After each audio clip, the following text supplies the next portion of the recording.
Hello बच्चों, कैसे हैं? आशा करती हूँ सब अच्छे होंगे। मैं आ गई हूँ आपके पाठ्य पुस्तक स्पर्श भाग 1 का पहला पाठ लेके, जिसका नाम है दुख का अधिकार। ठीक है, जिसके कवि हैं यशपाल जी। ठीक है बेटा, तो आज जो लेसन हम पढ़ने जा रहे हैं दुख का अधिकार, सुनने में ही थोड़ा लगता है कि दुख का अधिकार ये क्या तात्पर्य रखता है, ये क्या मतलब है ना, इसका क्या मतलब हो सकता है।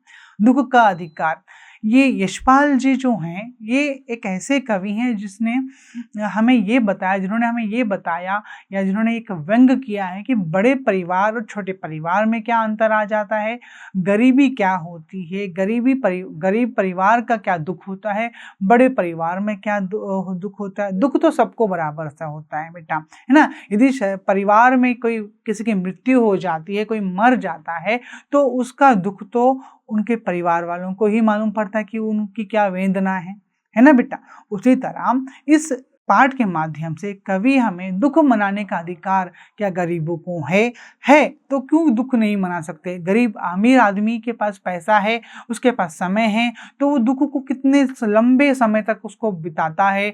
गरीब के पास पैसे नहीं है, उस दुख को उसको वहीं समाप्त करना पड़ता है, दिल पे पत्थर रखना पड़ता है और उसे आगे बढ़ना पड़ता है। तो ये जो मध्य परिवार या गरीब परिवार या उच्च परिवार के जो अंतर है, एक तरह से कहेंगे तो वो अंतर क्या है, एक शिक्षित व्यक्ति क्या होता है, अशिक्षित व्यक्ति में क्या फर्क होता है, लोग किस तरह से एक दुखी व्यक्ति की वेदना को ना समझते हुए उसको किस तरह से ताना मारते हैं, एक छोटी सी कहानी के माध्यम से आपको बताया है। आइए शुरू करते हैं पाठ पढ़ने के पहले हम यशपाल जी का कवि परिचय पढ़ेंगे, उसके बाद में पाठ पढ़ेंगे।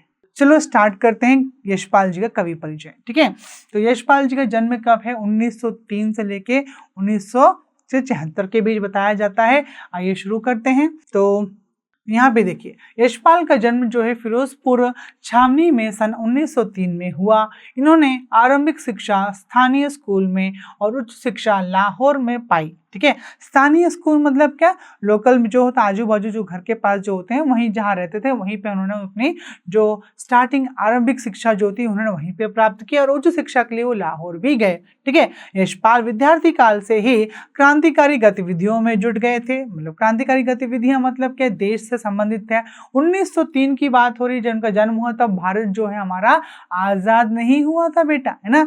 देश जो था अंग्रेजों के अंडर पे था, अंग्रेजों का जो बोलबाला था उस टाइम में चल रहा था। भारत देश जो आज़ाद नहीं हुआ था, उस टाइम में कई क्रांतिकारी गतिविधियां चल रही थी, क्रांतिकारी योद्धाएं थे, है ना। तो उन सब से वो जुड़ गए थे। देश को आज़ादी दिलाने के लिए या देश की आज़ादी के लिए इन्होंने भी कई कार्य किए। ठीक है, अमर शहीद भगत सिंह आदि के साथ मिलकर इन्होंने भारतीय स्वतंत्रता आंदोलन में भी भाग लिए। तो इन्होंने अमर शहीद भगत सिंह के साथ भी जुड़े हुए थे, उनके साथ भी उन्होंने कई आंदोलन में उनका साथ दिया, उनमें भाग भी लिए। ठीक है, नेक्स्ट देखते हैं। यशपाल की प्रमुख कृतियां हैं देशद्रोही, उन्होंने कुछ ऐसी किताबें लिखी या कहानियां लिखी, उपन्यास लिखे, उनके नाम यहाँ पे दिखाई दे रहे हैं।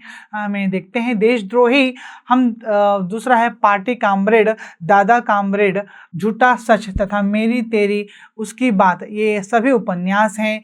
ज्ञानदान, तर्क का तूफान, पिंजड़े की उड़ान, फूलों का कुर्ता, उत्तराधिकारी सभी कहानी संग्रह है। और सिंहालोकन आत्मकथा है। मेरी तेरी उसकी बात पर यशपाल को साहित्य अकादमी पुरस्कार भी मिला। यशपाल की कहानियों में कथा रस सर्वत्र मिलता है। वर्ग संघर्ष, मनोविश्लेषण और पैना व्यंग इनकी कहानियों की विशेषताएं हैं।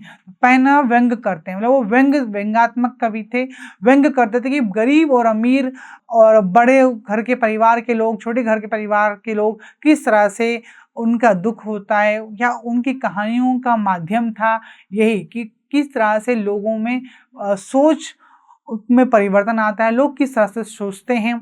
इस सब के आधार पर उन्होंने अपनी कहानियों को लिखा है। आइए देखते हैं नेक्स्ट। और यशपाल यह मानते रहे कि समाज को उन्नत बनाने का एक ही रास्ता है, सामाजिक समानता के साथ साथ आर्थिक समानता।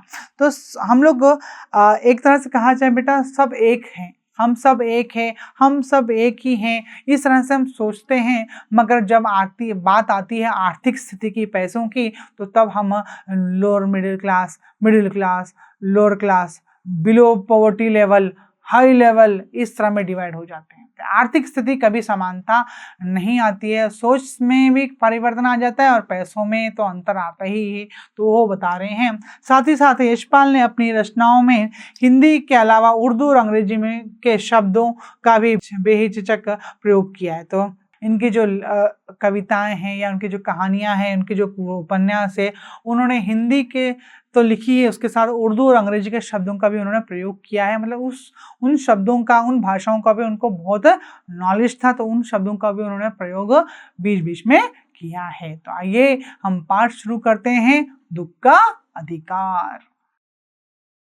इसके फ्रंट जो कहेंगे, पाठ प्रवेश कहेंगे कि कहानी क्या से शुरू हुई, कहानी क्या कहती है, वो पढ़ेंगे। तो प्रस्तुत कहानी देश में फैले अंधविश्वासों और ऊंच नीच के भेदभाव को बेनकाब करते हुए यह बताती है कि, तो देखिए बेटा, प्रस्तुत कहानी जो हम पढ़ने जा रहे हैं, दुख का अधिकार, वो देश में फैली अंधविश्वास तो पता है आप लोगों को, झाड़ फूक करना। पहले के लोग, या आपने इस पहले कुछ दिनों पहले न्यूज़ में सुना होगा कि बच्चों को सर्दी खांसी हो रही है तो वो डॉक्टर के पास नहीं लेके गए, वो एक झाड़ फूक वाले संत के पास ले गए। उसने चमटा, मालूम चमीटा, उसने उस चमीटों से बच्चों को यहाँ पेटों में, छाती में जलाया। उसका मानना था कि ऐसे जलाने से भगवान खुश हो जाते हैं और बच्चों की सर्दी कम हो जाती है। तो ये अंधविश्वासी है ना बेटा।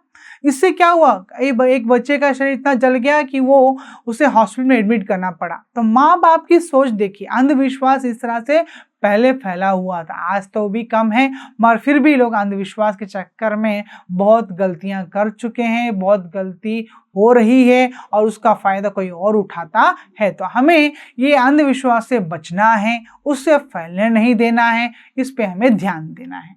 तो देखिए, और ऊंच नीच के भेदभाव से, ऊंच नीच का भेदभाव जो होता है, उच्च, ये हम हाई क्लास है, तुम लो क्लास हो, है ना। कपड़ों के माध्यम से हम कहें तो आपने कभी सुना होगा कि गरीब जब फटे कपड़े पहनता है, गंदे मैले कपड़े पहनता है, तो हम बोलते छी हट, दूर हट, तू गरीब है, तू क्या कपड़े पहना है। वही आज का हीरो हीरोइन हम कहेंगे, या कोई बड़े व्यक्ति, वो फैशन के चलते वो भी फटे फटे कपड़े पहनते हैं आजकल, मगर फिर भी हम उनको अप्रिशिएट करते हैं, फैशन नहीं बोलते, ट्रेंड बोलते हैं। क्यों ऐसा, ये फर्क क्यों, है ना बेटा। ये सोच हमें बदलनी है।